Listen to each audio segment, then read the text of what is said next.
Well, it's a Sanchon Millennium. Sanchon Millennium. Because it's a Sanchon. Sanchon. Sanchon.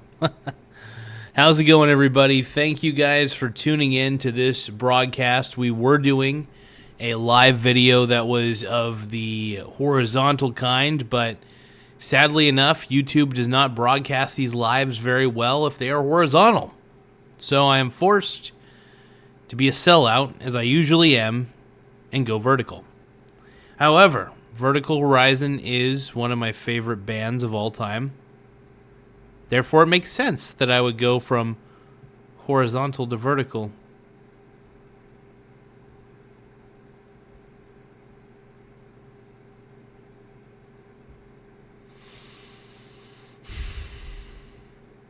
Horizontal Horizon. No. Anyway, let's see. Donald Trump's losing me money, you guys. He's making my mussy wet. So I'm back doing the vertical lives. I'm a sellout. I'm a fucking sellout, you guys. Oh my god. Oh. I'm such a sellout. I gotta go back to what I know, these vertical lives, dude. These vertical lies in the lives. Oh yeah. Sanchon. Millennium. Sanchon. Millennium. So Michael Donaldson says, sup, my man, Mr. Donaldson. My boy. My muse. Hell yeah. So this one's a little bit of an exaggeration. Donald Trump is not losing me money. In fact, if anything, Donald Trump is helping me gain a little more money and have potentially more job opportunities if we can, turn the U.S. into a manufacturing country again.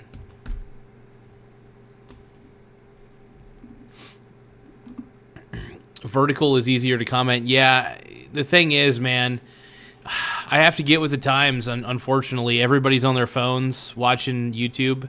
And that's the problem, is so many people are on their phones watching YouTube that this vertical aligned video is the best way to do it. And, yeah, it's the way I got to pull it off, man. It's the best way. Enzo Velasquez said hi. I subscribed. Thank you. I appreciate the subscription. You're my brony brother. Thank you. Make sure you guys like the video, by the way. To me. Oh my God. Yes.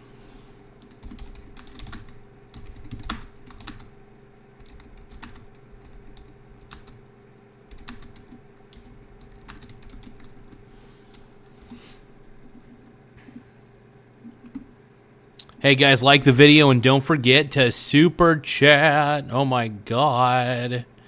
OMG.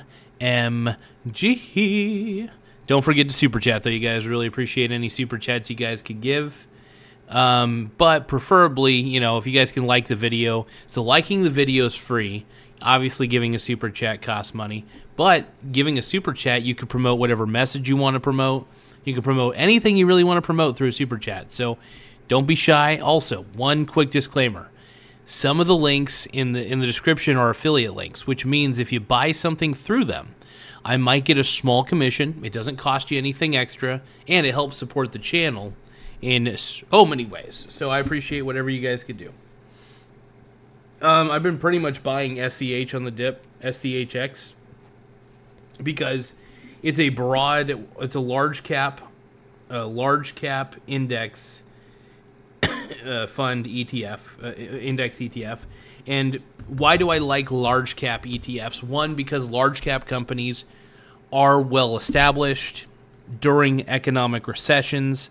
They are typically the ones that are most prepared and able to withstand them. I still like to have my bond ETFs, so I'm exposed to bonds. But mainly diversification is the key. Diversification across asset classes. So, asset classes, it's an important thing, man. You always got to remember to stay diversified in every asset. I'm writing this down, you guys. Every asset class you can. So one more time, stay diversified in every asset class you can. That's the smartest thing you could do.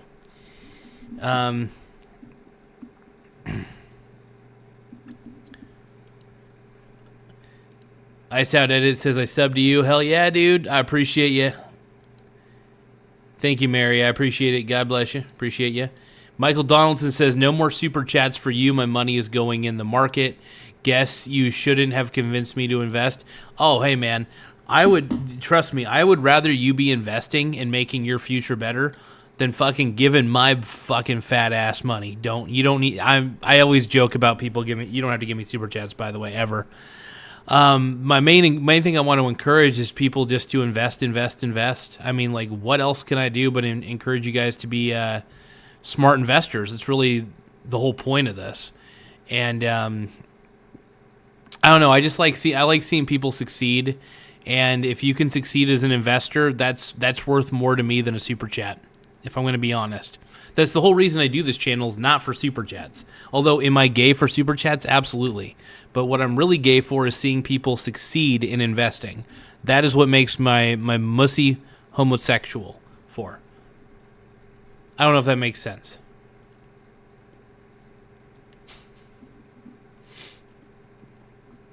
But yeah, the goal really is just to help you guys keep your mussies right.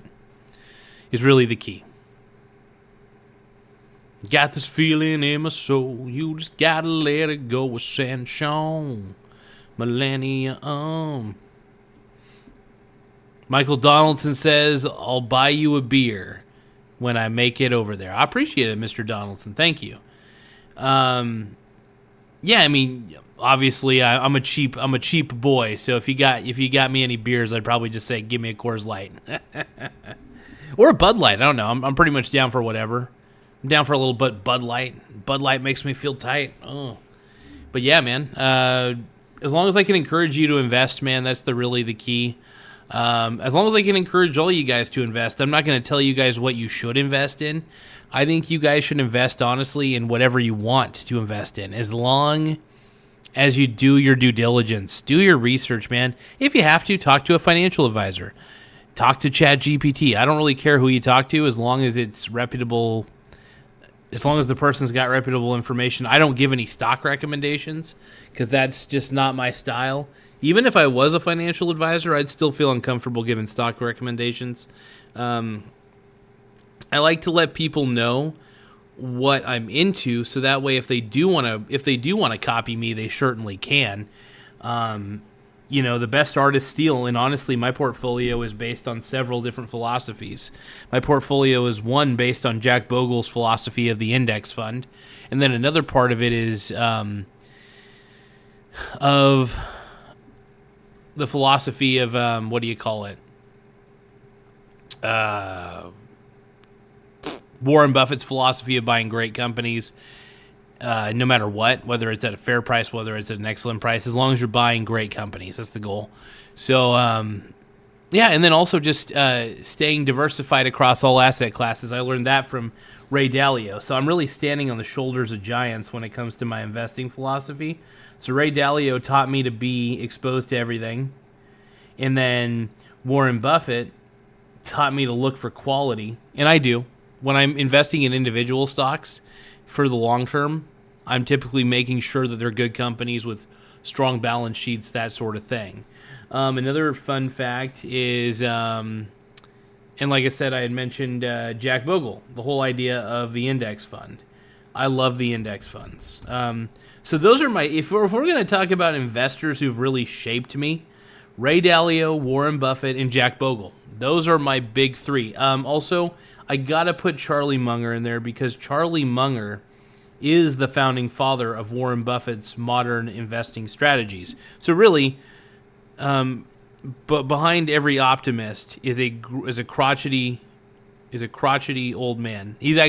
Charlie Munger's a very funny dude, by the way, a very intelligent, funny dude. So those are my big four: is Ray Dalio, Charlie Munger, Warren Buffett, and Jack Bogle. If I were to have a big four in investing. Michael Donaldson's a hater. He said, "I will never buy Bud Light." How dare you? How dare you? Just kidding. But Tim Smith says, BRB going to buy beer. Tim Smith will be back in a few. Hell yeah. Got this feeling in my soul. You just gotta let it go. Ascension, millennium. Ascension, millennium. So I think what I'm going to try to do every day is I'm going to try to do one horizontal stream and one vertical stream. Maybe not every day, but at least when I do stream, I'm going to try to go I'm going to try to do vertical first and then kind of end it doing a horizontal stream. I think would be a good idea. I don't know what you guys think about that idea, but hopefully you guys agree. But Tim Smith is going to buy some beer, so we must support Tim. And we must buy his beer for him. By the way, I signed up for the there's this credit card called the Active Cash. It's the Wells Fargo, and I like this one. I actually like this one better than my other 2% one. So the reason I like this one is, one, I get a $200 intro bonus. So for example, as long as I spend $500 in the next 90 days, or was it 99 days? I think they put 99 days on there. I can't remember because I have to wait for the card to come in. But if I spend that amount of money in 90 days, which will be easy because I'm just using this card for everything, groceries, I'm using it for whatever. Once I spend that $500, I get a $200 statement credit as a reward, as a sign-up bonus, just for signing up for that card. And there's no annual fee for this card. So, I mean, there's a lot of benefits to it. One, I love 2% cash back. Oh my God, that's the greatest thing in the world. Just by default, no matter what I'm purchasing, I get 2% cash back. Incredible, sexy, and I'm going to get a $200 intro bonus. So I like that. Michael Donaldson says, later, Garza. I've got to get back to work. Get it, G-Dog, get it. It's feeling a little dark in here. I'm going to put on a light.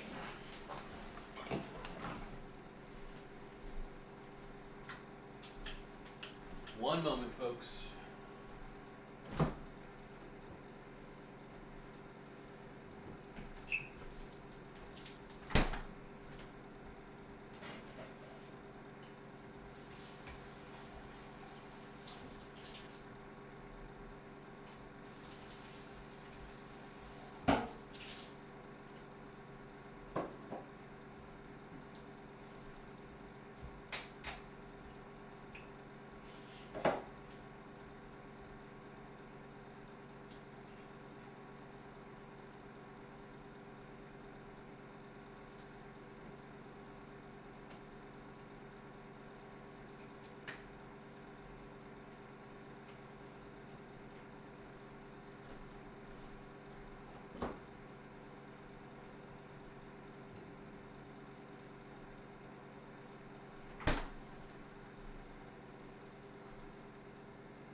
Trying to go with a little more healthier alternatives.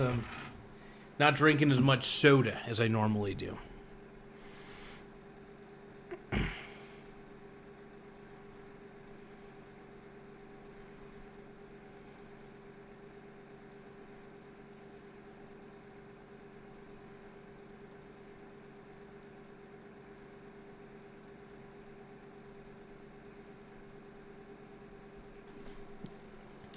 But yes, little squeakers, oh my goodness. I love that cat so much. He's so cool. He's so cute. He's so funny, though. He's always doing some crazy shit. Squeakers is a crazy boy. That's why we love him, though. He's so wild. He's a wild kitty.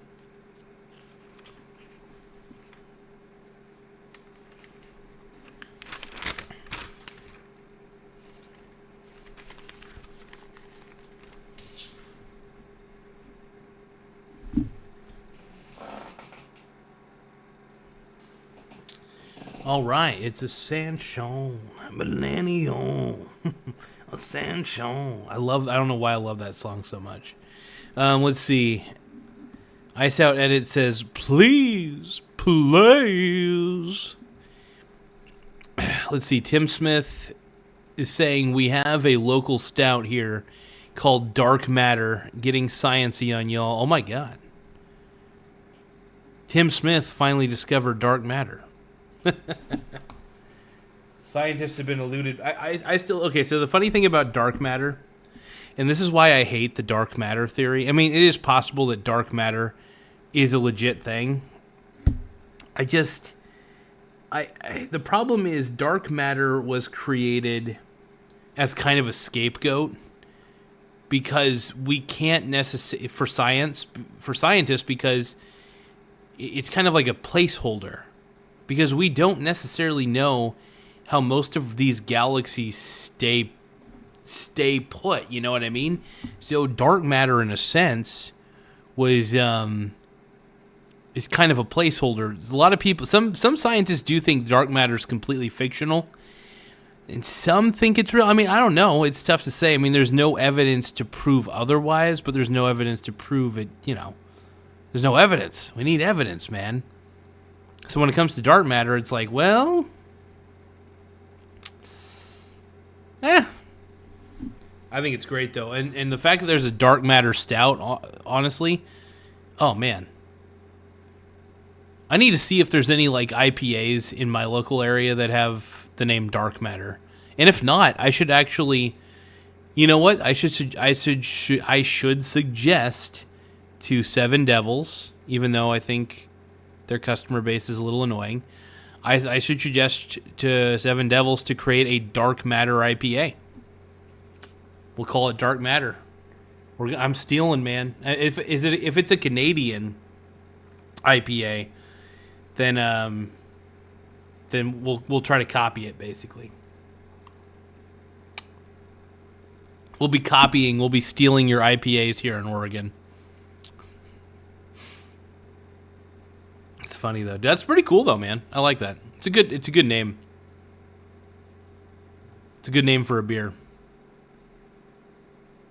Honestly, I will admit, even though I don't believe dark matter exists, I do think that the term dark matter is a cool term. Like, it's a cool sounding term. It's like, dark matter. Oh my god, it's a dark matter engine.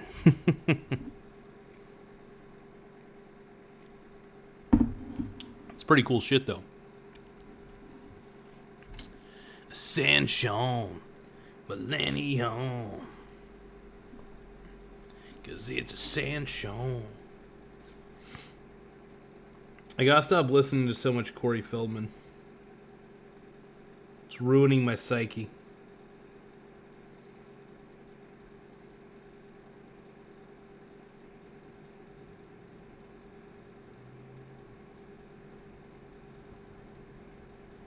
Got this feeling in my soul, you just gotta let it go, Ascension, Millennium. So I got this comment earlier from this person, and it looks like... So based on this comment, hold on. I was a little bit confused because the person is describing... person is legitimate. Oh wait, what happened though? Damn, it got taken down. The comment got taken down. What the fuck?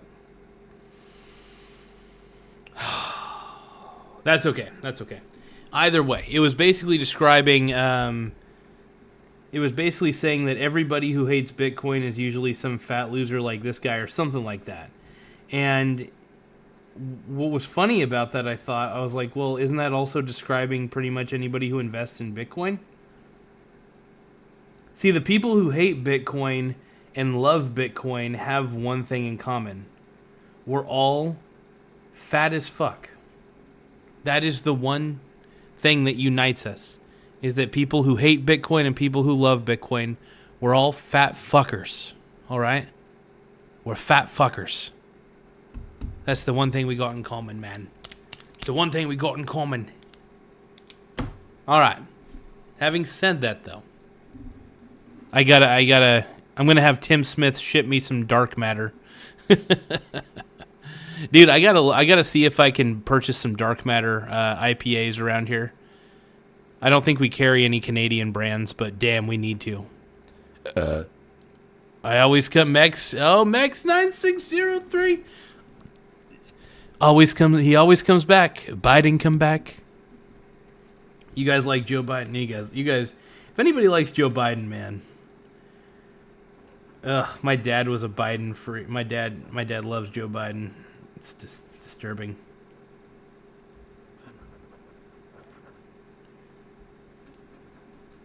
I don't know. I'd like to think he finally understands that Joe Biden sucks ass.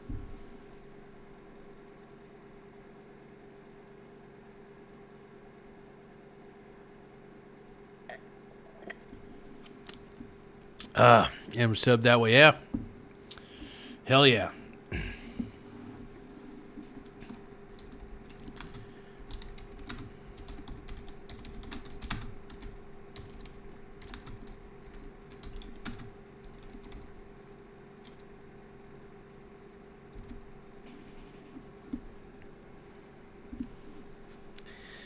And it's a Sancho Millennium. Please don't forget to Super Chat Daddy. If you don't, you guys got Super Chat Daddy, baby. Sancho Millennium. So there I have, so one thing I do like to use Chat GPT for is to actually sort through and extrapolate data. So for example, if I have raw CSV files, I love having Chat GPT look through those raw CSV files. For example, I was actually going to have it kind of sort out a few things and look for certain things, look for certain companies within the SEHX, which I'm going to send real quick. Let me see if I can upload from the computer.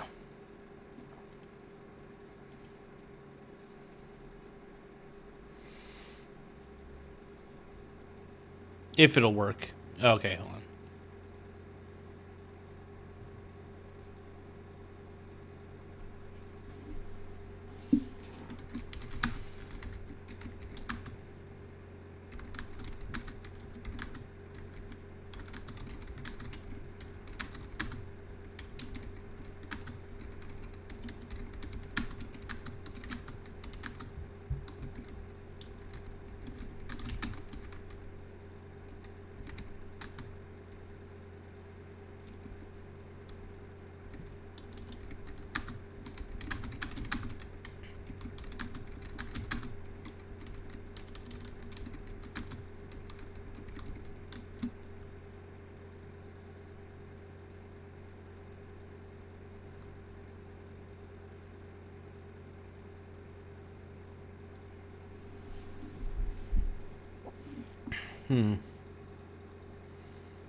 Okay, whoa, it created a list. A pretty good list. Like, I think of at least 85. Not bad. All right. Okay, and it created a dividend safety score, but that's... I don't know what it's doing with the dividend safety score, though.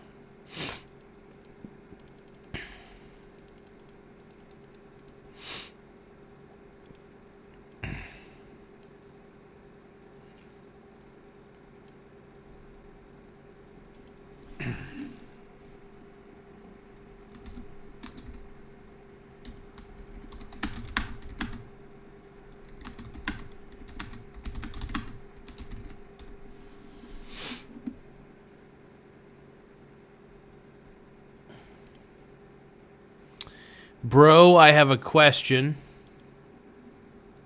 Says Mex9603. Okay. I have a question. Okay. What's your question, G-Dog? Make the adjustment asks, did you buy some mining and energy stocks? I was up a little. I mean, I usually rack up on mining and energy stocks to begin with, so especially during bear markets. I'm pretty much, though, have been racking up on just large cap indices. Anything that's like, large cap companies, stuff like that. So I've been loading up on the SCHX because it's got 752 holdings, and they're all large cap holdings, so that's a plus. Mex9603 says, could you oil up?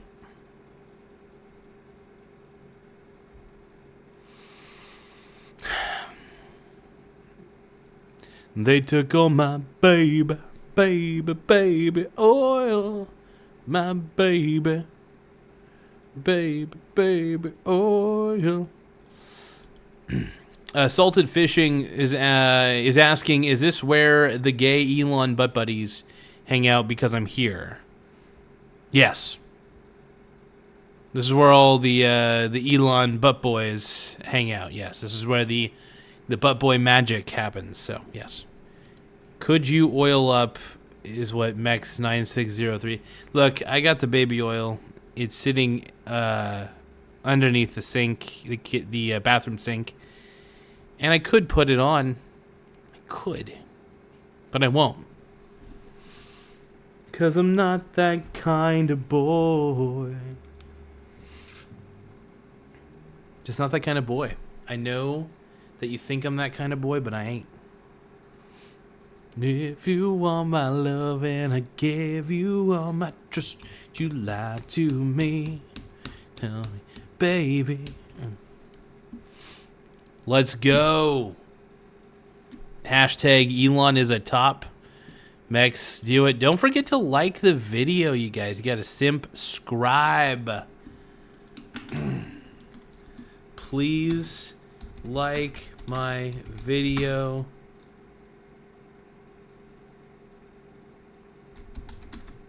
G.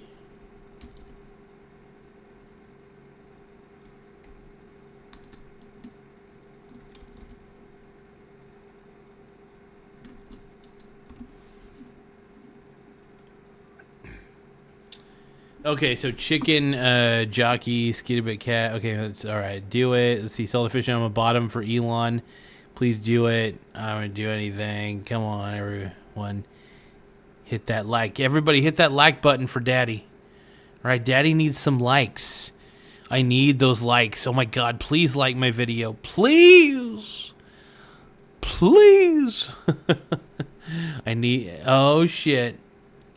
Come on, everybody, hit that like button. Yeah, I'll do anything if you oil up. Man, Mex, why do you want to see me in baby oil so bad? Damn, man. Okay, and then my boy, Ty Lord says, Dad?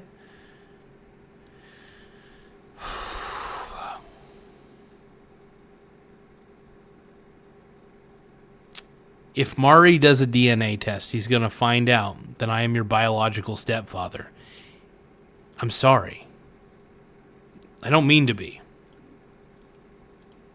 Salted Fishing is saying, okay, Poppy. Hell yeah. I don't know. Why are you gay? You guys are making my mussy moist. Max9603 says, I'll do anything. Please, Max. I mean, look, if you gave me a ton of money, like, I don't know, if you super chatted me a bunch of money, I might. I probably would, actually. I'd be like, you know what, if you're willing to fork out that amount of money, I'd be willing to put some baby oil on. So absolutely. Let's see. My boy Ty Lord says, yes, lol. Salted Fishing, can you adopt me? I'm a little old, 19, but we can make it work. Oh, my God. Jesus Christ. Oh, boy.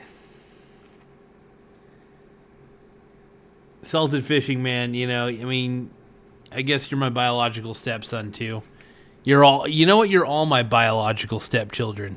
That's what you are. Mex9603 says, how much? Oh, geez. Look, if you decided to put down, like, I don't know, $50, $40 even.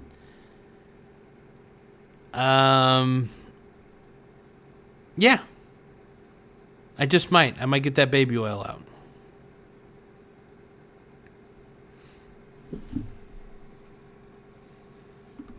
YouTube does take about like 30% for the super chats, I will admit. But honestly, I'll take whatever I can get as far as super chat. So if anybody does want a super chat, I say go for it. But yeah. Yep. Salted Fishing says, let's go, brothers from hashtag brothers from mothers. What the hell? You guys are killing me here. Man, we're getting a lot of people. It's a mussy type of Monday.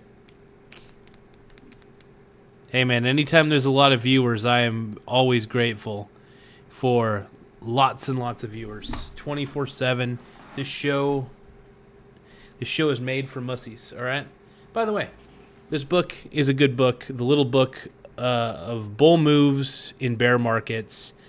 How to keep your portfolio up when the market is down by Peter D. Schiff. Now, the thing is, you just really have to invest, in my opinion, in indices and stay diversified. When stocks are dipping, man, I'm buying. I'm always buying. Mex9603 says, how about $20?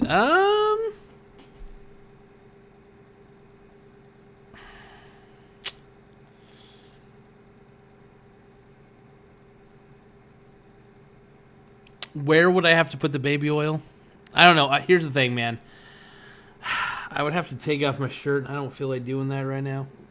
You know, I mean, would you like me to rub? What if I rubbed, like, I don't know. I'd have to clean up as well. I'd have to take it. You know, I don't know. I don't feel like it. It's not worth it. It's not worth it, man. It's a mussy type of Wednesday, dude. It's mussy Wednesday. Thank you, Salted Fishing. I appreciate you, G-Dog. But, every Mex, I'm sorry. I'm not willing to put baby oil everywhere in my body. I'm sorry, bud. Guess there really ain't no party like a Diddy party after all. Fuck.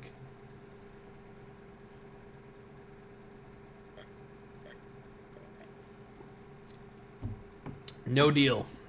No deal, Mex. I'm not doing it.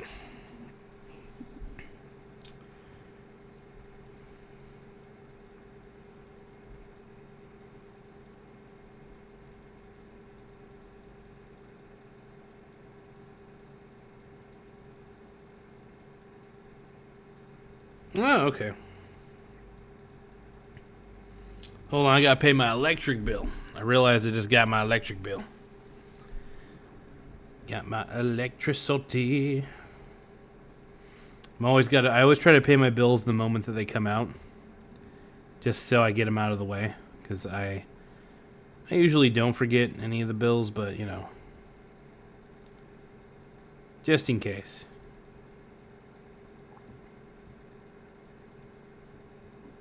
Essentially, I try not to procrastinate about it.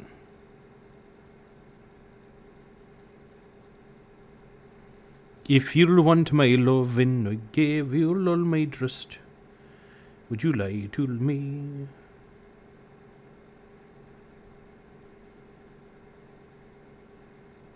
All right, let's see here.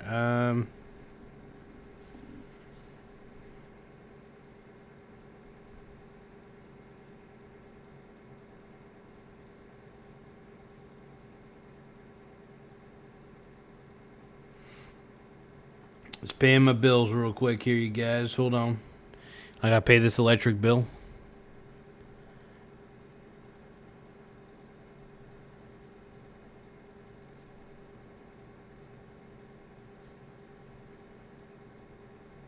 All right, just pay my electric bill. All right, let's see what we got here. So, my biological stepson says, gay? Why are you gay? Bro, am subbed, I liked, and I'm gonna give $20. I understand, man. Yeah, bro, I subbed, yes. I know that you are a bottom, Max, and I know you want to see me lathered up in baby oil. I get it.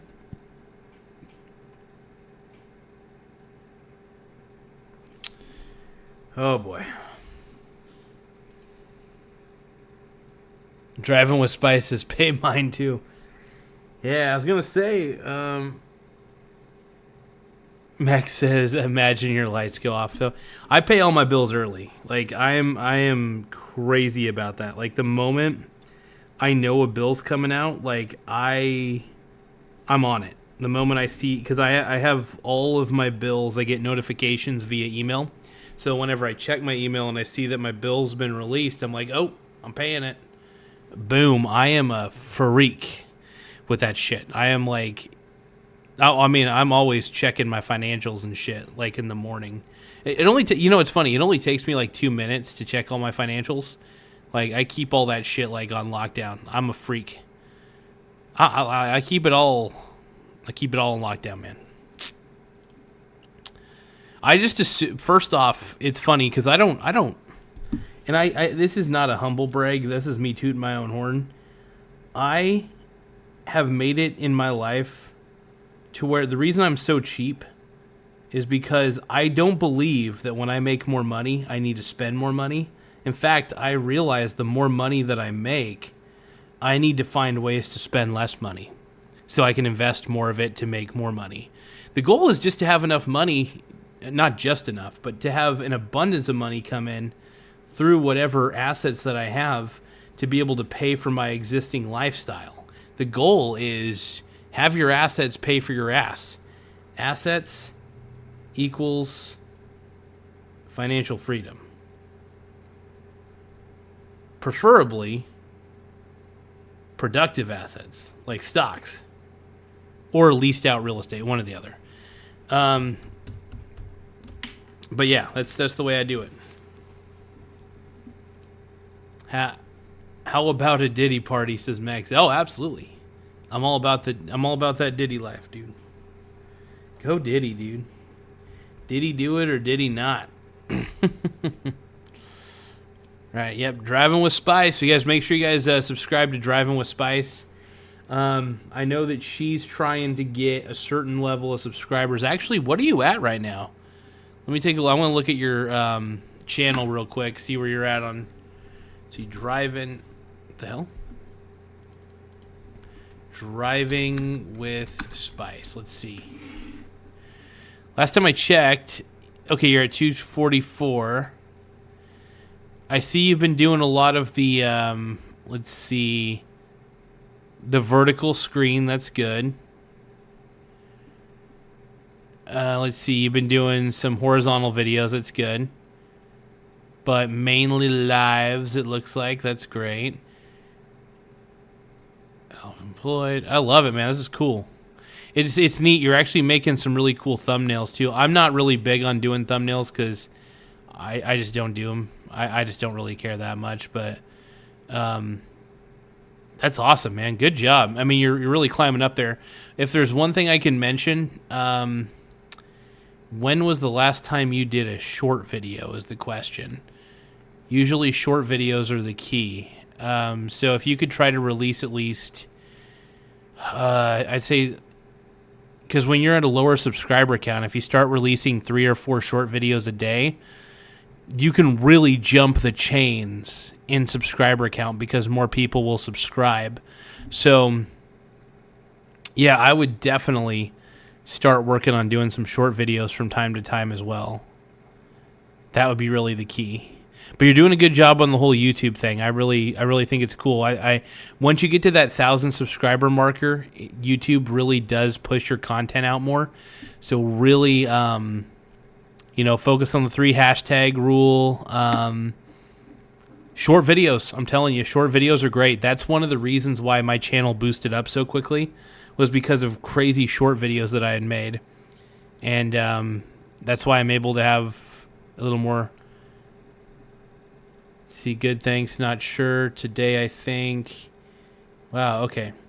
But yeah, if you want to know how I got most of my subscribers, it was because I just did short videos. I did a lot of them. And Really, short videos were the key to my success, if anything. Outside of it, though, I really enjoy doing the short videos, though. I'm not a fan. Me personally, I don't consume short form content. But here's the thing: even though I think short form content is bad for you, and I think it's,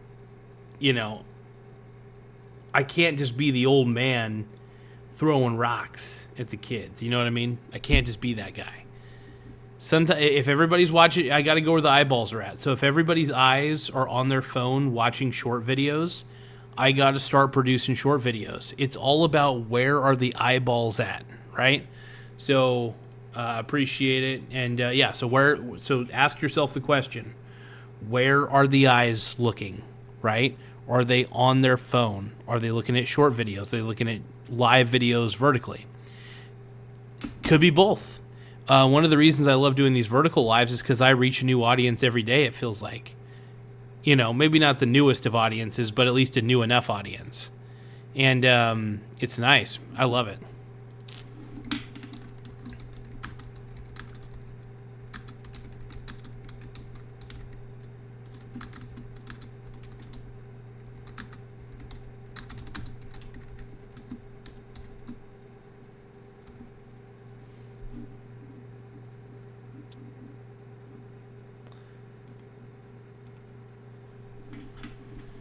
But yeah, the more people that I get to like these videos as well, it also really pumps them out in the YouTube algorithm. So I love it. But yeah, my boy Trump, man, is really actually helping me make money.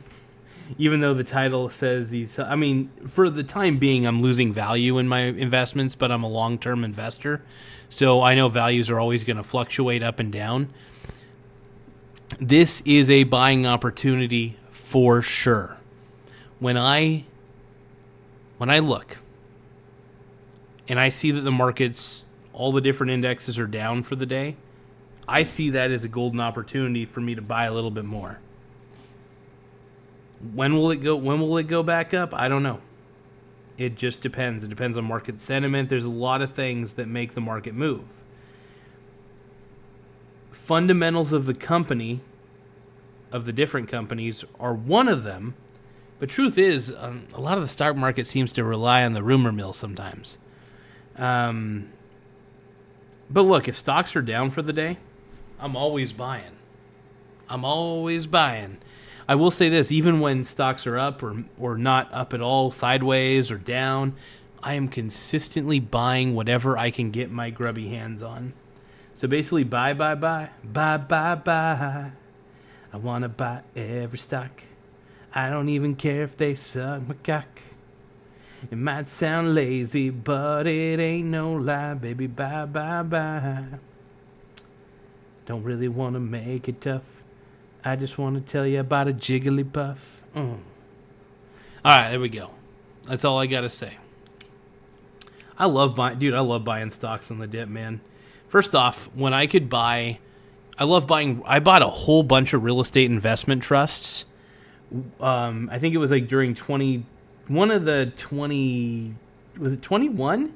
Anyway, it was one of the years where like real estate investment trusts got really, really smacked, right? They got smacked around and everybody was like selling off of real estate investment trusts for no reason at all, by the way.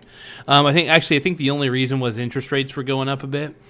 But even then, like, real estate investment trusts don't solely rely on interest rates. They rely on the fact that, first off, they're grade A, so they could basically get loans at really low interest rates to begin with, regardless.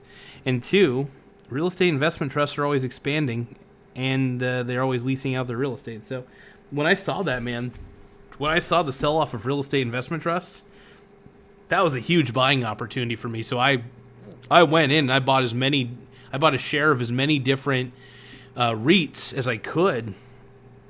And I'll tell you, it was one of the best decisions I could make. One of the smartest decisions I could make. Because one, REITs are great, man. The dividend increases over time are spectacular. And considering I'm very dividend focused in my investing in ventures, I love it. So real estate investment trusts are always the name of the game, in my opinion.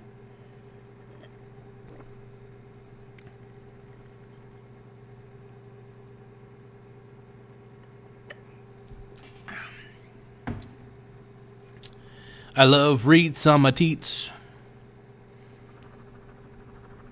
You guys gotta like this video though, man. I need you guys' likes. I need your simp scribing. Also, give Daddy a super chat, yeah. All right, you G dogs. Super chat. You're on the wrong side of history. But yeah, overall, man, I love investing during times of uncertainty. And who knows, maybe the market will swing even lower.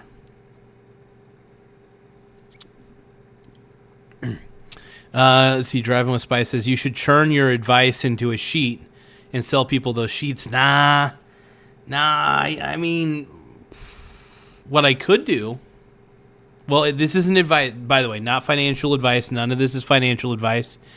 I am not a licensed financial advisor or anything like that. I am just a person with a lot of different investing philosophies. This is only meant for educational purposes, not investment advice. Talk to a financial advisor. I always have to legally say that because I don't want people thinking this is advice. It's not. Because really what it is just a philosophy these are philosophies I like to share.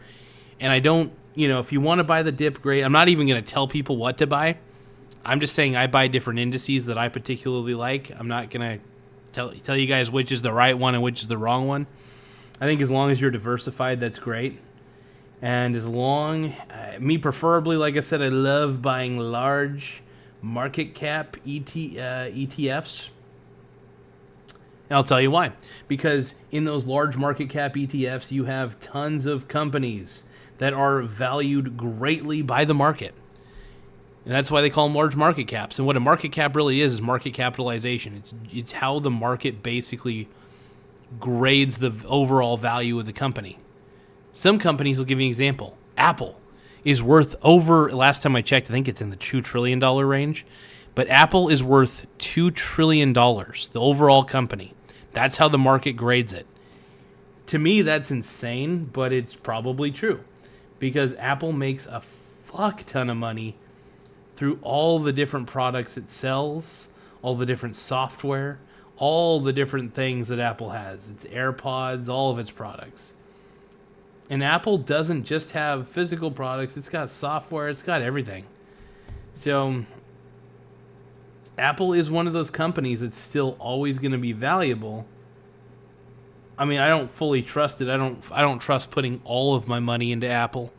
But yeah. Let me get back to the subject here at hand. So you should churn. So I don't think I'd want to turn anything into a sheet and sell it. As much as I would enjoy the idea of selling something to somebody, I have an ebook on how to invest better, or at least I think it was an ebook. Was it? Yeah. Yes, something like that. And it was just called How to Invest Better. It's on GarzaMedias.com. It should still be there. And it's just a very simple ebook. It's a little PDF file. It's only like a couple pages, by the way. But very simple, very easy. I need to write a little booklet that's a little bit bigger, but How to Invest Better is only a couple pages. And I put it in a PDF format, which is kind of unnecessary. I could have seriously just put it as a single blog post and called it good. But I wanted it to be downloadable just in case people wanted it as an offline reference. So I was like, okay. But I do want to do maybe a little 10-page pamphlet. If you go to GarzaMedias.com, you'll see my little ebook. Like I said, just called How to Invest Better. It's very simple. Like I said, my investing philosophy is so basic. I wouldn't say basic. There's a little complexity to it, but for the most part, it's very simple. It's buy and hold forever. Be as diversified as you can while buying and holding forever. And that's about it. That's 80% of my philosophy. 20% of my portfolio, like I always forget to mention, is that I swing trade like a crazy man. But it's a way for me to kind of be more involved in my portfolio and also make a little bit of extra money for the portfolio without me having to put extra money in myself. So that's a plus.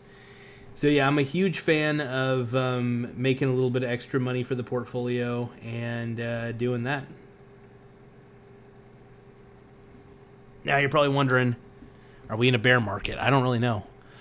I know that stocks are lower, and like I said, it's a great time for me to buy. I'm constantly buying on the dip, man. Always buying on the dip. I will always do a flip if I gotta buy on the dip.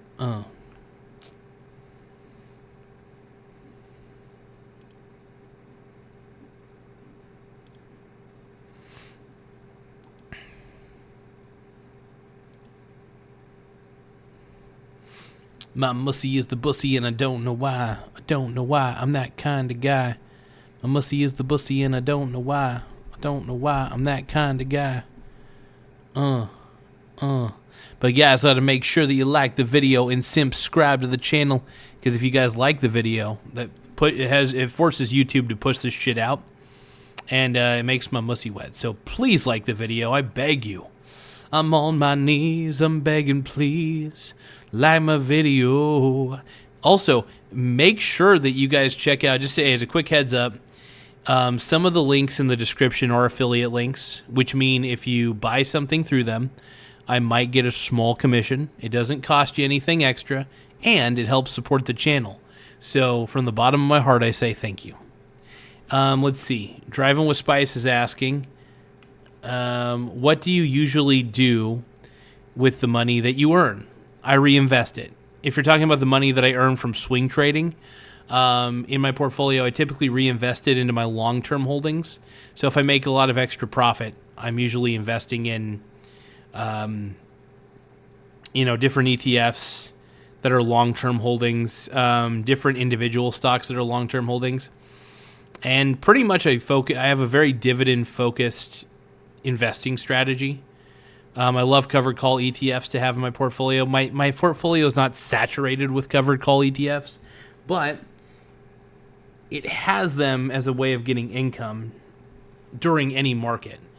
So derivative income is what it's called, and what derivative income is, I don't want to do an in-depth explanation as to what a covered call is, but in short, what a covered call is basically it's an exchange trade. What a covered call ETF is, which is what I have a lot of those in my portfolio. A covered call ETF is a lot simpler than it sounds. So it's a fund that buys stocks. This is typically how they do it. There's other covered call strategies, but this is the most basic one I could think of. So they buy stocks, and they use these stocks as what's called collateral. And you'll see what the collateral's for here in a second. So they buy stocks, and they use these stocks as collateral. But what are they using the collateral for? Okay. Then after they buy the stocks that they're going to use for collateral, they then write the covered call options.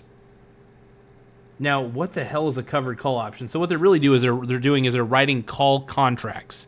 And what a call contract is, it's your right to buy at a certain strike. It's your right to buy at a certain strike price at or before a certain expiration date. And you can make the call at any time for these contracts. You can exercise the call option at any time you choose. So what these covered call ETFs do is they're basically writing contracts, because they're writing call contracts that they then put out into the market, and then somebody out there in the market buys the call contract for whatever premium price, and then whatever happens. So if, let's say, the call contract is exercised positive, when I say exercised in a positive way, to the person who bought the contract, that means the person who bought the contract and gets to exercise and buy at whatever price, at whatever the strike price is, that means they have the better end of the deal. There are times when a call option can expire worthless if it's below the strike price. Or, hold on. God. Give me a second, folks. Yeah, if it's at or above, sorry, not at or below, at or above the strike price, Jesus Christ. I'm thinking of put options, but anyway, I'm not gonna, like I said, I'm not gonna do too much of an explanation of this because I don't explain it very well.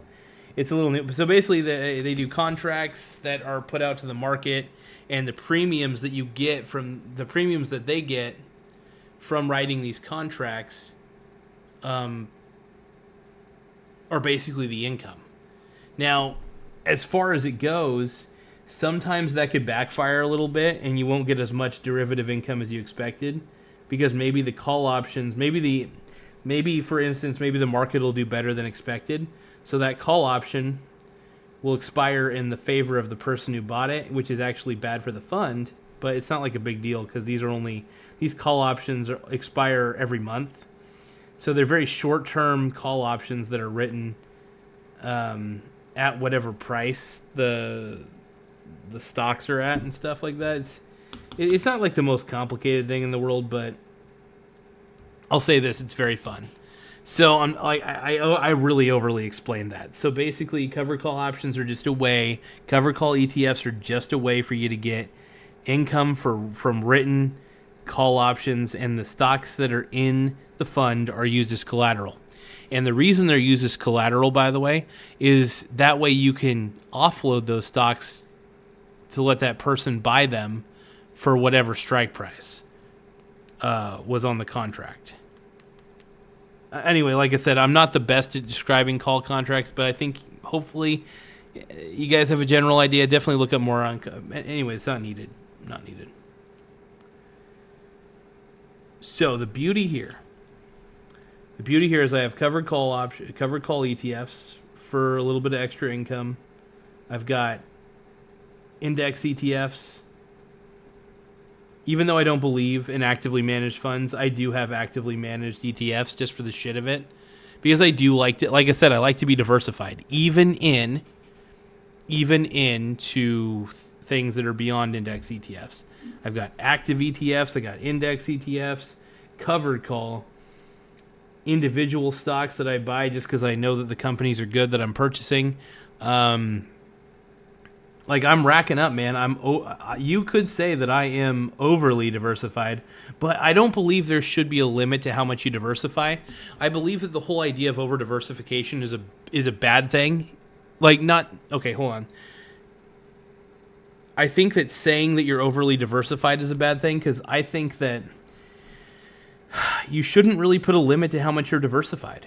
Seriously, when it comes to investing, if you spread out your risk to the maximum scale, even beyond stocks. Let's say, so like I'm super diversified in stocks, I'm super diversified in bonds. These are all different asset classes, by the way. Bonds are an asset class, stocks are an asset class. I'm diversified here, I'm diversified there. If you're diversified in every single asset class, you've already won the game. And you could do that through ETFs, by the way. ETFs give you the ability to diversify across asset classes. And the more spread out you are, the better.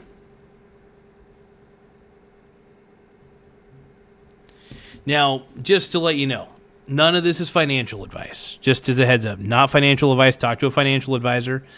Covered call ETFs are just, they should not be a majority of your portfolio. Not at all. Covered call ETFs make a small portion of my portfolio. If I were to guess, it probably only takes up, like, if even 7 to 10%. That's it. 7 to 10% of my portfolio is covered calls. Outside of that, though, it's pretty much index ETFs for the most part. I've got some actively managed ETFs. You name it. I'm spread out, though. The goal is to spread out, get diversified, and just go crazy.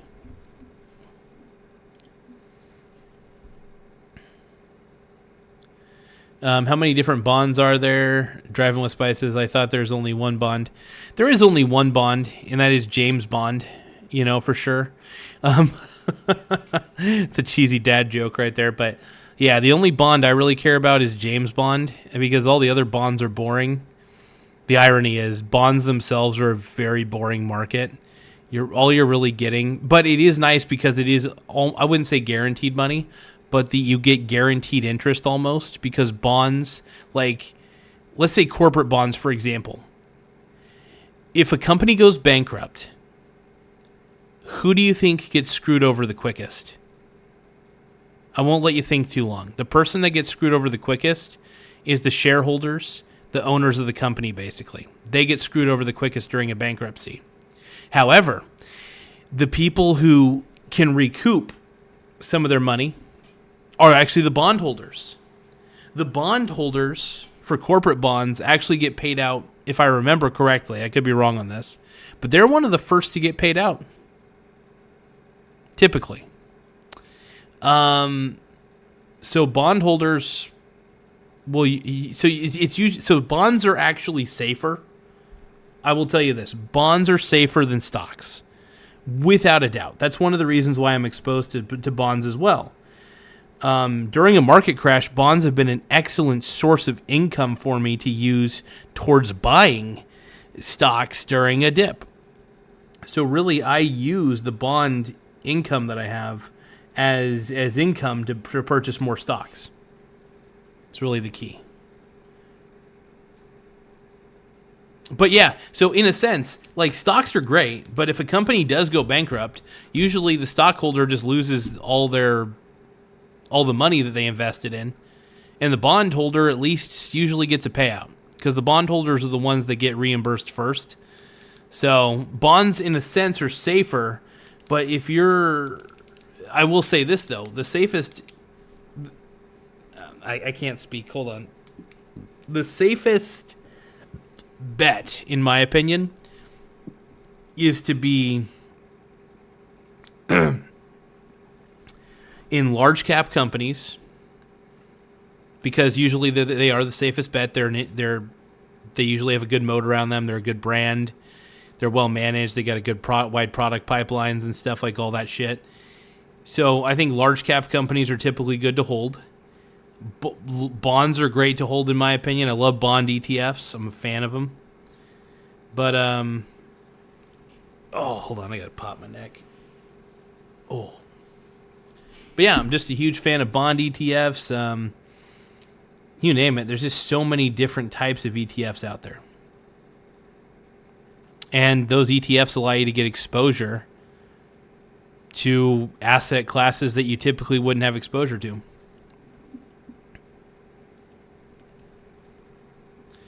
How many different... Whoa, what? What are you talking about? I think you're talking about bonds. So, Driving with Spice is saying, how many different do you have? What? Which I think what she meant to say was, how many different bonds do I have? So, the different bonds that I have are, as far as it goes, I've got corporate bonds, because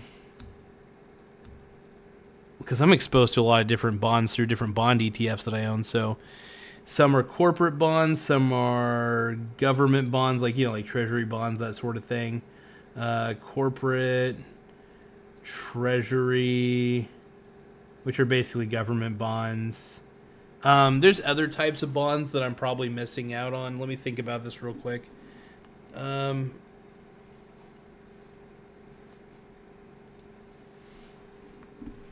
Give me 1 second, folks.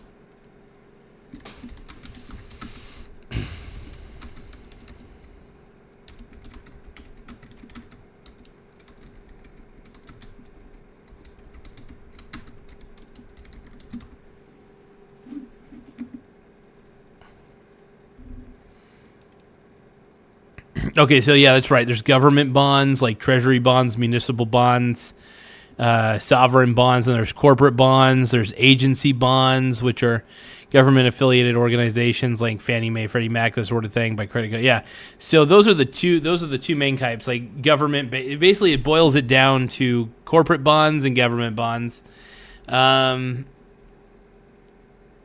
I love bonds. Like, I really am a bonds. I love bonds. But at the same time, I love stocks more. I really do. Like, stocks are way more inflation-proof overall. I prefer real estate investment trusts because I do feel like they're safer because they own a lot of real estate and they lease it out. I don't think it's the safest, but I do think it's probably one of the safer options. Now, I do want to discuss something real quick because I did want to go over the dividend safety scores for a lot of different companies, right? So I want to go over on a 0 to 99 scale the dividend safety scores. These scores were calculated and generated by GPT, just as a heads up. So at number 1, we have Costco with a dividend safety score of 90. Holy schmacks, dude. And then we got Procter & Gamble with a dividend safety score of 93. And now this is from 0 to 99, so 99 being the highest, obviously, and then 0 being the lowest. Procter & Gamble, 93 for its dividend safety score. That's incredible. Walmart has a dividend safety score of 87.3. And I don't know how it calculated the dividend safety score, but I will admit I do agree with this so far because these are already great companies that have paid out their dividend reliably, have the proven cash flows, etc. But then we got Coca-Cola. Wow, Coca-Cola's got a 65.35 safety score. Philip Morris, 58.12. Wow, they're really low. I don't know how accurate this is. Starting to wonder. Because these are pretty good companies, too. Anyway, how about this? I'm just going to do it I'm going to sort this out by the companies within the SCHX that have the safest dividends in general. So we got, and we'll start from number 1. Well, actually, you know what? Let's just start from the bottom. Started from the bottom. Now we're here. We'll start from 85. So we got, this is the 85th. So we got Reynolds Consumer Products. Let's see. We got Pilgrim's Pride Group Corp.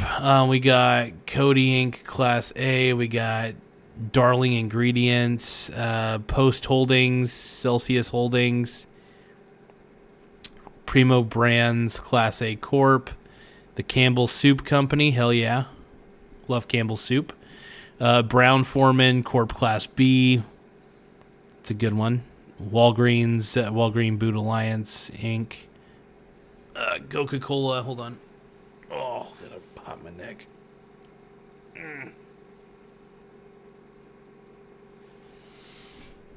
Anyway, Hormel Foods. Let's see. Anyway, I could go over this list. That's just a waste of time, though. Anyway, it's a good list, though. Overall, got Kraft Heinz, got DTE Energy, General Mills. Is there a few notable ones? We got Energy Corp. That's a decent one. PG&E. Monster Beverage Group. Hell yeah. I love me. I drink Monsters every day. One Monster a day. We got Kroger, Sempra, Dominion Energy,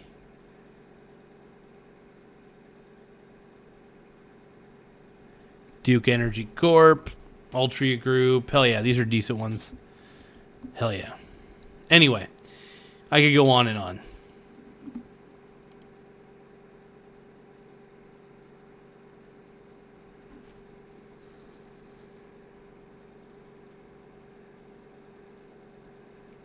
But yeah, invest to your heart's content. Gotta invest. Invest 24/7. All day long in my juicy man thong. Juicy man thong. Yeah, yeah, yeah. But yeah, so I like to take a lot of my extra money and I just like to invest it as much as I can.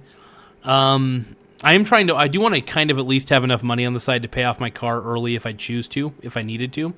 But for the most part, I do like to try to put the money into investments, and then usually those investments pay a dividend, and those dividends really come in handy.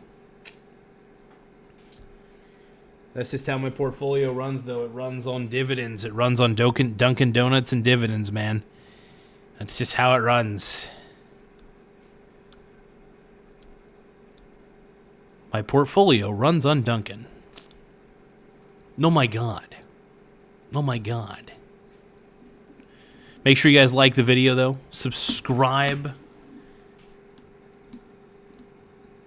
I'm going to put likey the video.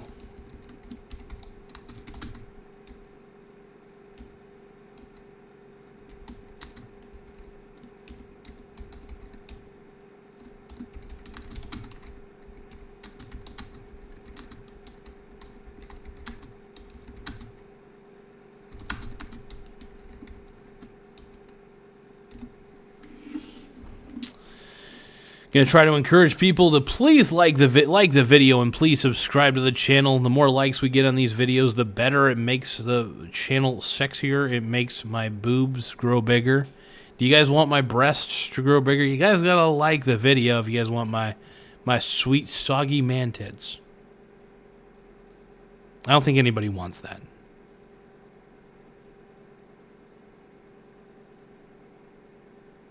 No, nobody wants these soggy man tits.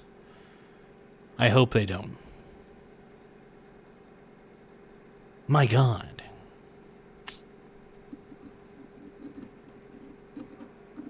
You guys gotta like the video, man. Subscribe.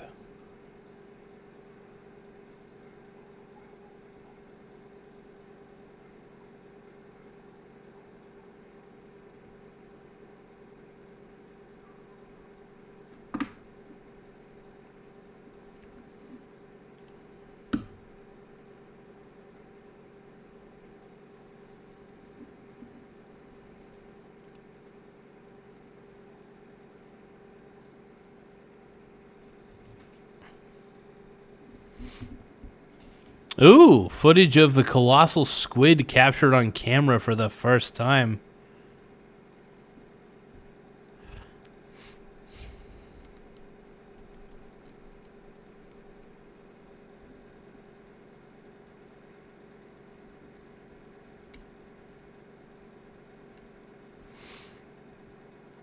Oh my goodness. What the heck?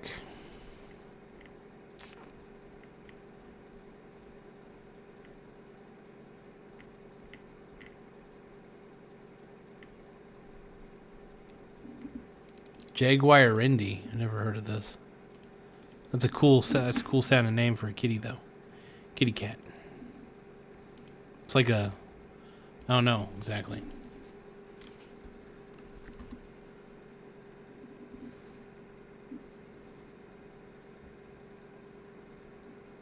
Does kind of look like an otter. Holy crap.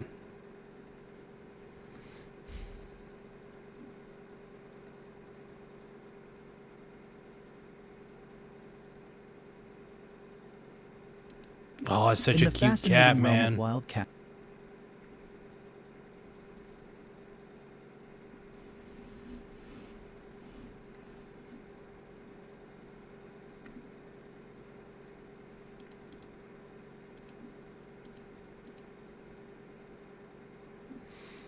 One moment, folks.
Let's see. Driving with Spice said sorry. Oh, yeah, it's okay.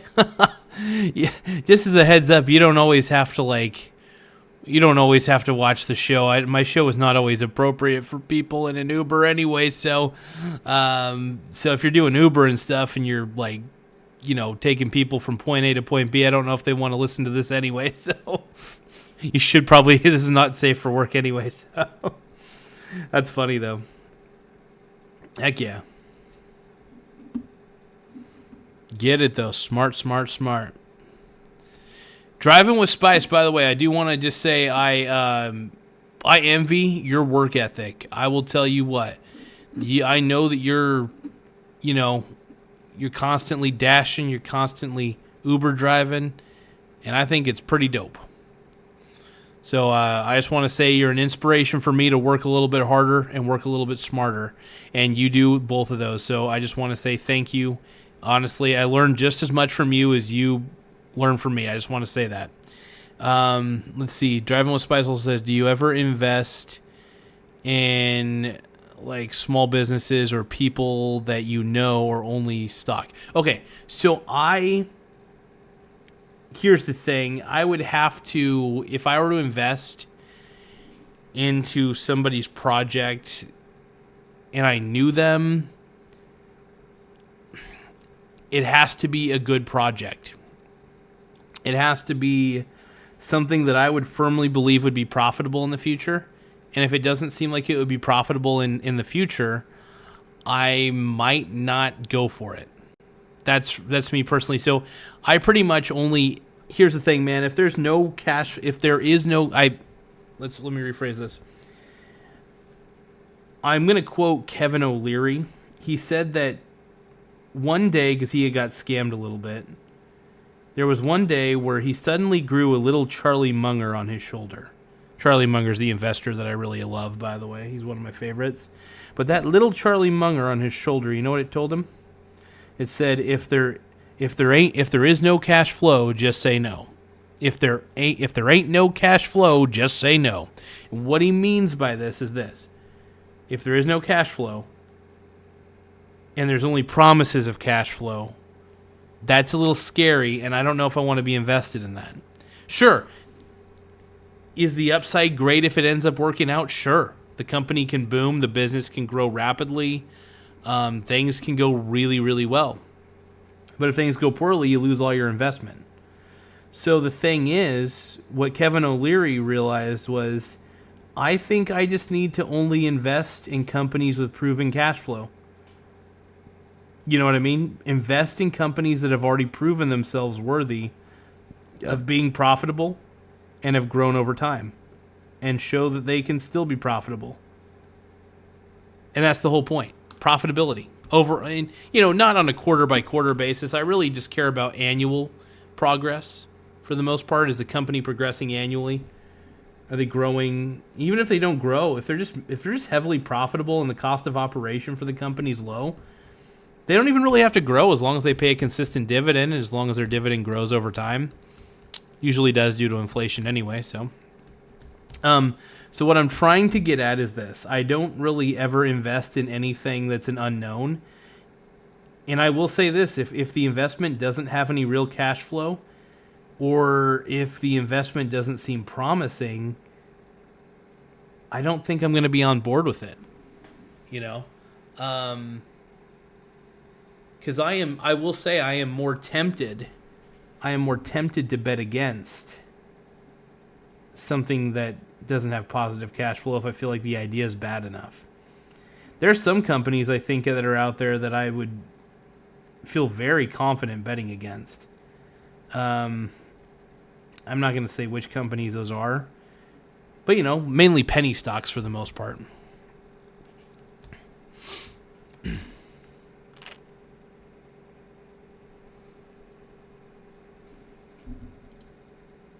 Mex is asking, what do you do for work? What do you do as work? So I actually work. I take inbound calls for basically inbound customer support calls for 8 hours a day. I'm really good at it, shockingly. I'm really good at talking for them. Usually at the end of the day, my brain's a little bit squashed, but I do try to maintain as much engagement as I can. I love doing these videos, by the way.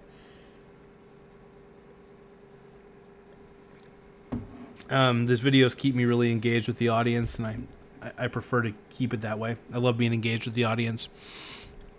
It's just fun. I love chatting with you guys. Thank you. Okay, let's see. But yeah, that's pretty much what I do on the day-to-day basis. I just do and then I do a little bit of DoorDash from time to time. I actually haven't been really feeling very well for the last few days, so I've been avoiding doing DoorDash. Luckily, I work from home for my for my job where I take inbound calls all day. And I get paid about, I'm not going to tell people what I get paid exactly for it, but I get paid all right. I get paid well enough for my type of lifestyle, and it's a consistent income, so I like it. But I do make money in other ways. I make money from my Spotify podcast. I make a little bit of money here and there from YouTube, which is really nice. So there's a lot of benefits. Driving with Spice says, gotcha, right? Okay, yep. And let's see. Oh. Mex is asking, what do you work as? So I just, I'm not going to let you know what company I work for. I like to keep that private. But for the most part, I will say this. I like to, I just do technical troubleshooting for the most part. I'll tell you this. I'll reveal this. I do a lot of stuff that involves payment processing.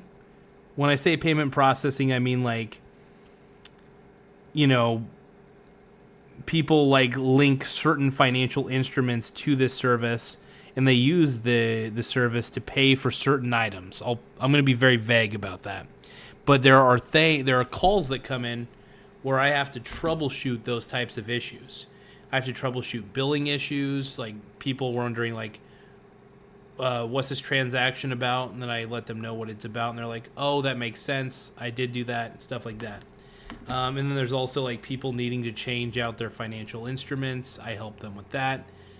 People needing help setting it up on their phone, that sort of thing. I won't tell you what I do. Sorry, I will not tell you specifically. Oh, God, I'm sorry. I have a kink in my neck. Give me a second. What I'm trying to say is I won't tell you what what company I work for. I won't tell you specifically what type of payment processor that I work for. So I have to keep it very obfuscated, I think is the word. I don't know if that's the right word. Obfuscated or something. I don't know. I like to keep it as unknown as possible, though. Okay, I just wondered. Do they pay well? Yeah, they pay all right. What kind of business do you do? Like I said, payment processing, that sort of thing. I mean, what kind of business do you use? Yes. Yeah, I don't want to get into any specifics. I mean, for like the phone calls, like what type of business is that? It's inbound customer support, I guess is what it would be called. So inbound customer support phone calls, technical troubleshooting, that sort of thing.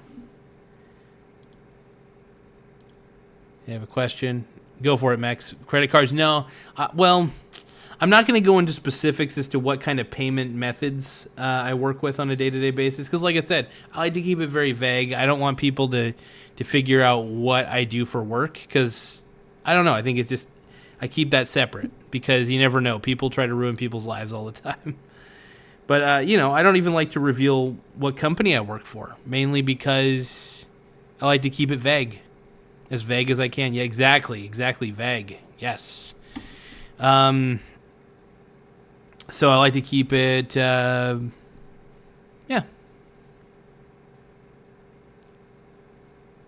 Oh, don't even sweat it, Spice. First off, the fact that you're able to talk on your phone and everything, that's awesome. So, also, this is free advertisement for you. So the more we can advertise your channel, the better. Hey, everybody, make sure you guys subscribe to Driving with Spice. We're trying to get her up to 1,000 subscribers. By the way, if there's anybody out there who is under the 1,000 subscriber mark and needs a leg up, let me know. I'll be more than happy to try to push your channel as much as possible and really encourage everybody to subscribe. Let's see. Driving with Spice says, oh, you're lucky that you're doing it from home. Yeah, I've been doing it for a while. The job itself is good. I do a really good job overall. I'm a little sketched out, though, about what's been happening lately just because we had 2 people get fired. But I guess they were low performing or whatever, but I still think that they were, the people who got fired, I still think they did a pretty decent job. Even if they were lowest performers, they still did a good job. I saw their basic stats. It was ridiculous that they even got rid of them. So I'm very upset. I'm very upset that they're gone. because that lowers our head count. You know, we only have a certain amount of people taking these phone calls, fielding these phone calls that come in. And I thought they were doing a hell of a job, but they did a really good job. And then just, I don't know. I'm just a little bit miffed at the company that I work for, though. That's another reason why I don't like to reveal the exact name of the company. I like to keep my beefs with my companies with the company I work for between me and that company for the most part. Yeah, just been really irritated with them a little bit. But yeah, no, I enjoy doing it from home. It's easy. I make all my own meals from home. I got my own little office space for the most part, and yeah. But as far as for how long I'll be doing it for, I don't know. It's an easy job. It's easy because I'm good at it. I think it would be a tough job for a lot of people. You have to deal with a lot of shitty customers. I'll just tell you that. I'm good at handling it, though. I just am naturally inclined to handle it. But there are days where I'm just like, screw this job. But I'm still able to do it at a high level. So for the most part, but sometimes I don't think it's worth the stress.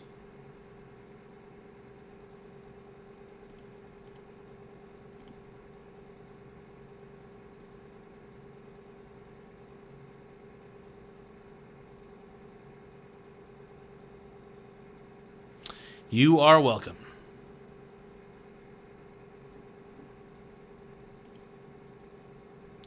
All right, you guys, I think I'm going to call it quits for the night. I've already streamed for about an hour and 30 minutes. I am a little bit tired, but yeah, just remember, investing during a bear market's probably the best time to invest. You get to buy from the bear, sell to the bull, But invest when you can. If you have some extra money, investing is always a good thing. Diversify as early as you can, and just stay intelligent. Really stay intelligent. You have a lot of potential. Don't put all your money into the markets, obviously. You still need money to pay your bills.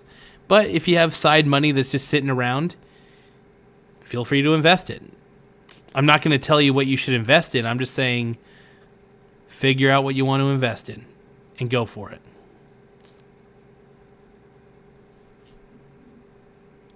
Hey, I have a question. Go for it, Mex. I think most jobs make us feel like that. Absolutely. Granted, I agree with that. Okay, Max, what's your freaking question, bro? You said, I have a question. What's your damn question, brother? Yes, Max, you have a question. Just let me know what it is. But yeah, some jobs do make me feel like today, oh man, I took about 60, I think, calls or more. Might have even been more. I might have been understating it. But I take fast calls, 60 to 70 I felt like today. I know it was at least 60. The bare minimum 60. I take about 60 a day anyway, so it's crazy. Like I said, I do enjoy the job itself because I'm good at it, but at the same time it does wear at my soul a little bit. And if I could quit, which I could actually, honestly, it would not kill me to quit the job. Because I could do DoorDash on the side for 8 hours a day, or 10 hours if I really wanted to. And I'd be completely fine with that, just chilling out in my car. Okay, good night. See, that's one of the reasons why I do DoorDash, though, is because if I ever did lose this job, I could at least be able to collect unemployment and then, while I'm trying to figure out my employment situation, do a little bit of DoorDash and keep that up, But yeah, invest. That's about the easiest thing I could say. But no, I appreciate you driving with Spice. I appreciate you participating in the chat. I appreciate all you guys participating in the chat. Even to my boy, Hey Oz, what's up, dude? Even to my boy Ty Lord, who was in here earlier. Yeah, all you guys are rock stars. I appreciate it. Hey, answer my question. What is your question, bro? I don't see your question. What's the question?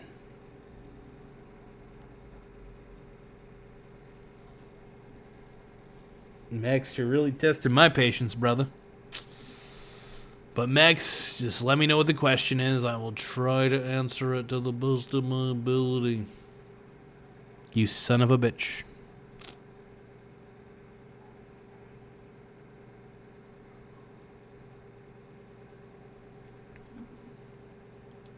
Yes, Daddy Trump is losing me so much money. OMG, I'm so woke. I'm so broke because I'm woke. No, I'm just kidding. No, actually, so Donald Trump is... I was making kind of a joke with the YouTube title, saying that Donald Trump is losing me money. He's only losing me temporary value. I just love investing in indexes when they dip. So honestly, seeing all these indexes dip because everybody's freaking out is great. It's a great buying opportunity, and anytime I could get large cap indexes at a cheaper rate, I'll take it. I love indexes. Give me them indexes, man. That's all I need. That's all I want. That's all I need. Oh, yeah. But yep, it's just my philosophy. That's all I do. But yeah, Trump isn't really losing me money. I just wanted to make a really provocative title because everybody else makes provocative titles. But technically, is he losing me money? Maybe.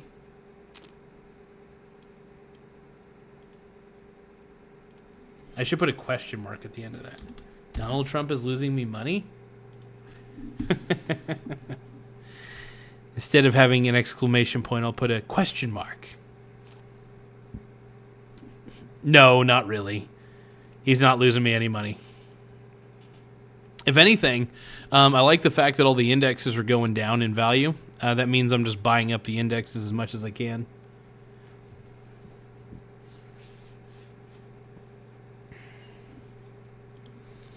Gunnar Smith says, do you like what he's done so far or no? I love what Trump's been doing, man. I know everybody's like, I know there's a lot of people freaking out about what he's doing, but honestly, if you want to know the truth, I think it's great. I'm a fan, man. Mex, I don't even know what your fucking question is. What is your question? I haven't seen it in the chat, my brony brother. Anyway. But yeah, I think what he's done so far has been pretty impressive. I don't see the question in the chat is what I'm trying to say. Max, I don't know if your questions are probably getting banned because they're inappropriate. And I'm not the one banning them, by the way. Usually YouTube automatically bans that shit. But do you like what yeah, I love exactly what he's done so far. I think that the fact that he's deregulating the federal government, he's getting rid of a lot of excess government spending that doesn't need to be there, a lot of excess government programs that don't need to be there. Getting rid of the Department of Education was a good thing. What else was a good thing? I think the tariffs are pretty neat, but I like the fact that he's closing off the border. That's a good thing. Yeah, honestly, I think what Trump's been doing has been pretty A-okay for the most part. Has he probably done a couple things wrong? Sure. I don't really pay attention to the news that much. But overall, he promised to deregulate, close the border, do the tariffs. I knew about all this when I voted for him, and none of it's a surprise. So if he's doing what if he's doing what he promised, then I'm all about it. And we'll see where the dice is. We'll see where the dice lands. He also promised to try to reduce the deficit. Reducing the deficit is key. Reduce the deficit. Because that deficit's huge, man. It is huge.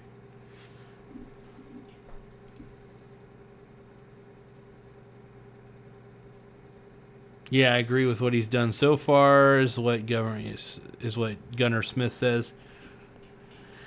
I think he needs to focus more on the economy. Yeah, he is focusing on the economy with the tariffs because he's trying to get more manufacturing here in the United States. And there's a lot of companies that are opting in to build. Why can't I think of any words today? That are trying to build like manufacturing plants and stuff like that, and factories and stuff like that. So I think it's great. Bring manufacturing back to the U.S. Fine with it. Tim Smith is saying I'm back with the dark matter. Hell yeah. My boy is back. Tim Smith, come back. Get it, my man. My brony brothers, man. Hey guys, I am a little bit tired. Oh boy. A little more tired than I expected too. But I'll probably stay on for another 5 minutes just because Tim Smith is back, and I do always try to extend out these videos when Tim Smith is on. Because Tim is always entertaining, man. He's a very, very fun soul, very cool dude. But yeah, overall, I just think that there's more opportunity out there in the markets to invest than people realize. That when people are selling off their positions, their shares and everything, all because of rumor and speculation, and even if it ends up being true, they're still selling off and everything's cheap as hell right now to get. So you might as well buy what you can, call it good, buy and hold, baby. Buy and hold breaks the mold. If you're a long-term investor, it doesn't matter how long the market's down for. If it's down for a little bit, okay. But the most important thing is what are you investing in, and is what you're investing in important? If what you're investing in is very important, then that's all that really matters, and that's the smartest thing you could do. Tim Smith says, extend the stream 3 more inches. I'm gonna score.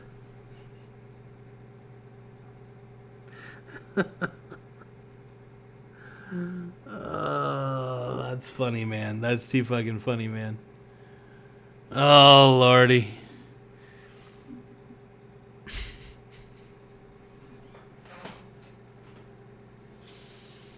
Tim is at it again, man. Good old Tim Smith, brother. I appreciate you, dog. That's funny. Yeah, I'll extend it for about 3 more inches. Let's see. But yeah, so I know that while you were going to get some dark matter beer, I was talking about how many buying opportunities are out there when the market sell-offs happen. Just look at next time you hear the news say market sell-off and panic, think of opportunity. Market sell-offs are just another small buying opportunity.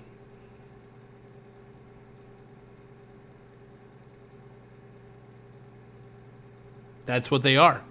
They're a small buying opportunity that gives you the ability to really get into the market even further. Just like Alex Stein said, so Tim Smith is quoting the great philosopher Alex Stein saying, reduce the deficit but keep big booty Latinas. If you're a 9, you're fine. Oh my goodness. Tim Smith in the house. My boy, dude. That's so funny. That's some good shit, man. Killing it, man. Killing it.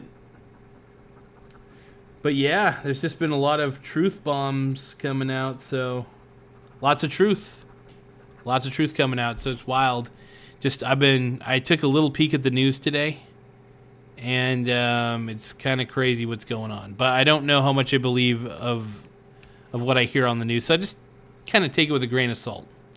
So Mex9603 says, hey, bro, OMG. Are you saying that you still have a question, Mex? Because I have not seen your fucking question in the chat. Where is your question? What is your question, Mex? I have a feeling that Mex is fucking with me right now here. What are you doing, bro? What are you doing, G-Dog? Come on, man. The G-Dogs. It's all about these G-Dogs here.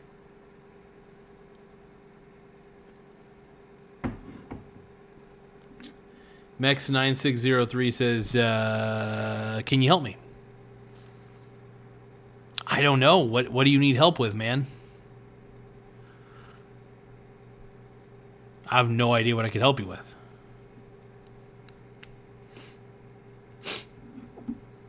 What are you doing here?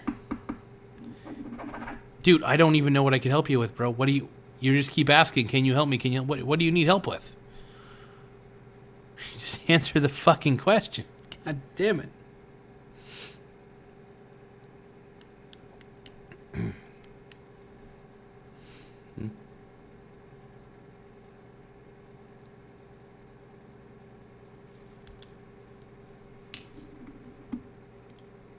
Can you help me? I have 761 subs.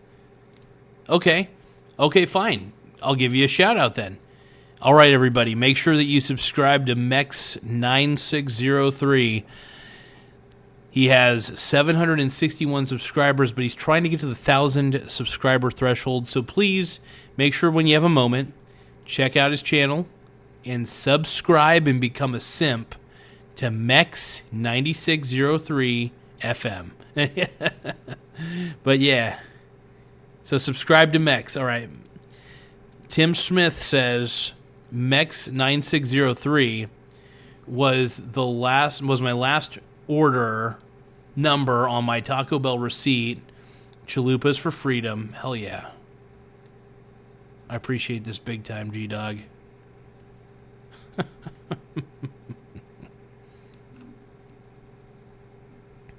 But hey, man, we'll try our best to try to encourage people to come your way. But yeah, make sure you guys subscribe to Mex9603. Get my man some subscribers, please. You guys got to simp to my boy. You guys got to simp. Use a simp.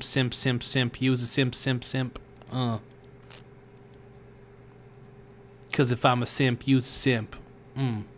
Because if I was a pimp, use a pimp.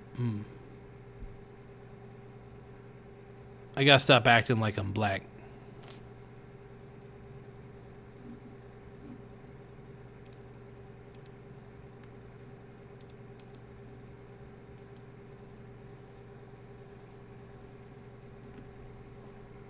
Oh.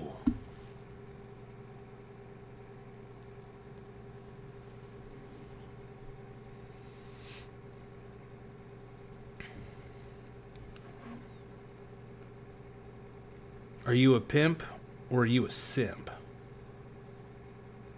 That is the question. If you's a pimp, you's a simp. But if you's a simp, are you's a pimp? Oh no. Can you be both? So the philosophical question of the day is, can you be a pimp and a simp? Can you be both? How is that possible? How can you be both a pimp and a simp?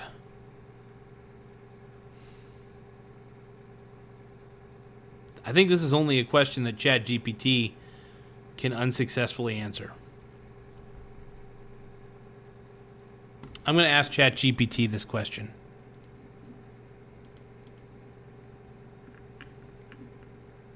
And I firmly believe that ChatGPT can answer this. Can I be both a pimp and a simp?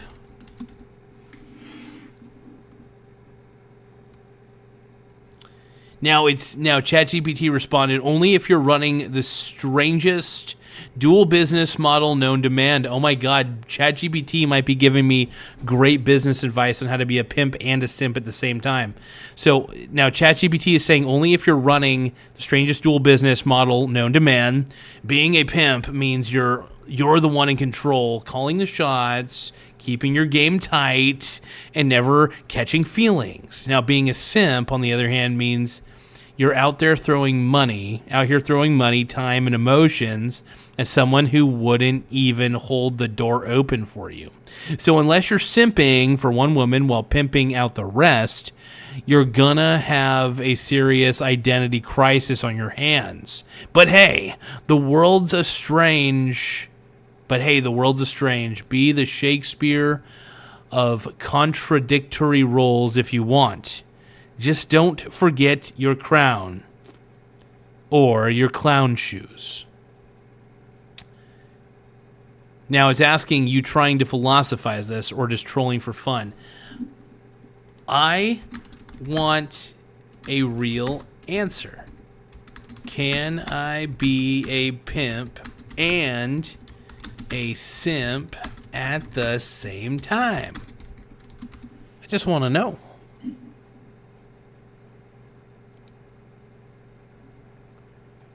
So Tim Smith is asking Mex, what kinds are they? Can I get a meatball with extra cheddar, banana peppers, and Caesar's dressing? Oh, man. Tim Smith has a different kind of sub on his mind. My man has a different kind of sub on his mind.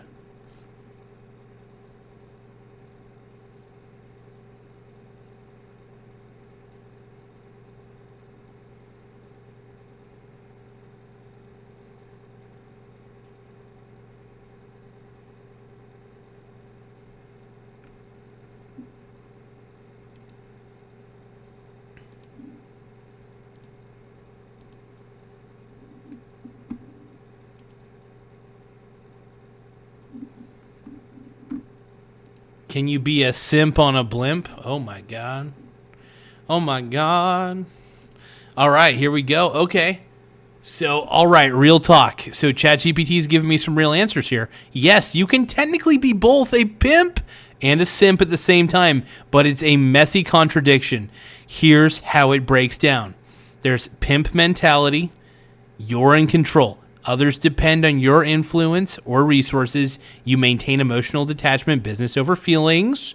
You assert dominance, often managing others for gain, ethically questionable, but we're talking in a concept here. Now, there's a simp mentality. You're giving power away, usually emotionally or financially.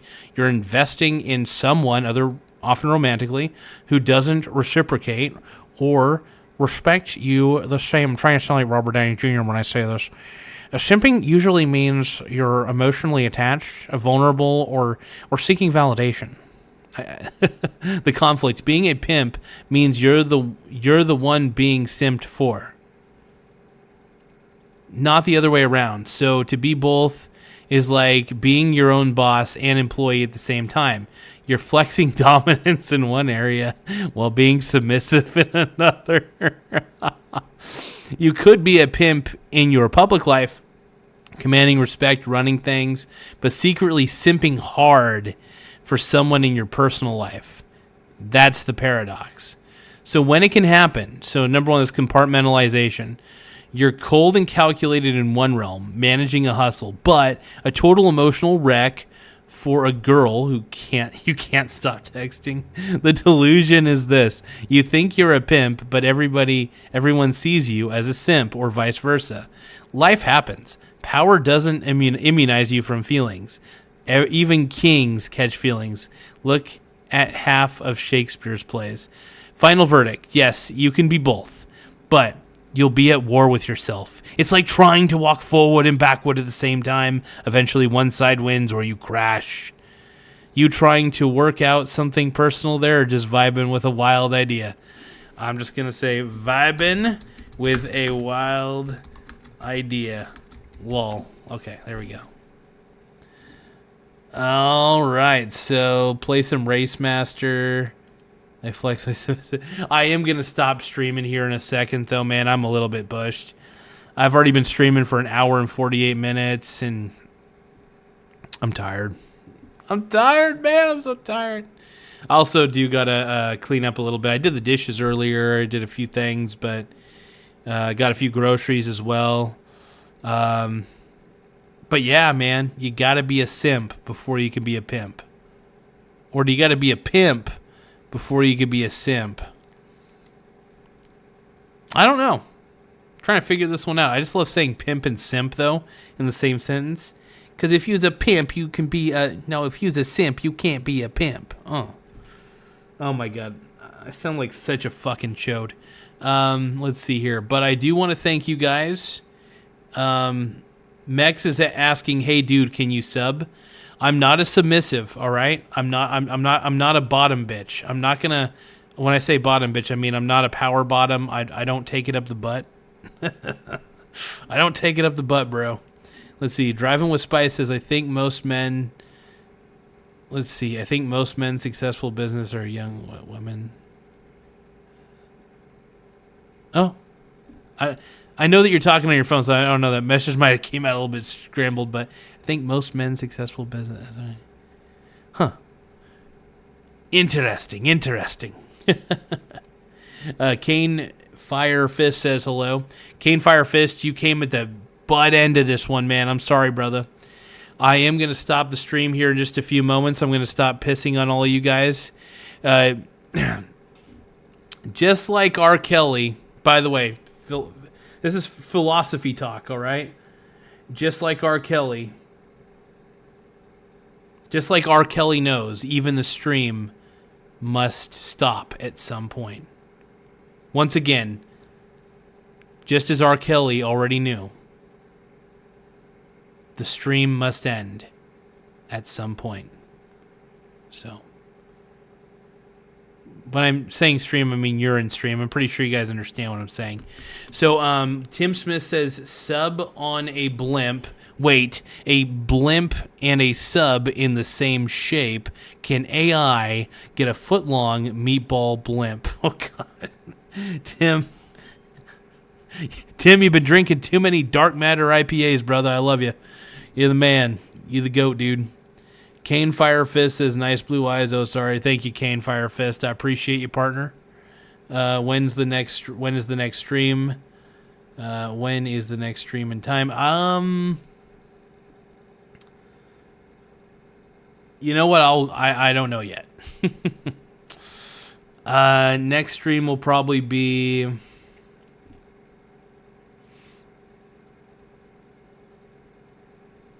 You know, I'm still not sure. I'll figure it out at some point, though, you guys. I'll figure it out at some point. But I just want to thank you guys for taking the time to watch this video. Make sure you guys subscribe to the channel, please. And have a good one. Later, guys. Oh, hold on. Driving with Spice is saying, I'm trying to say man are sense for women. That's funny. Simps. Oh, you're trying to say that men are simps for women. Yes, absolutely. You know, I will say this. It's very, you know, like, I don't understand strip clubs, and I don't understand giving money to OnlyFans models. Like, I understand why OnlyFans models do it, though, because there's always going to be, like, dudes simping for the OnlyFans models completely. And that happens, and that's a good way to make, sadly, it's a good way to make money. I need to start revving up my OnlyFans game, man.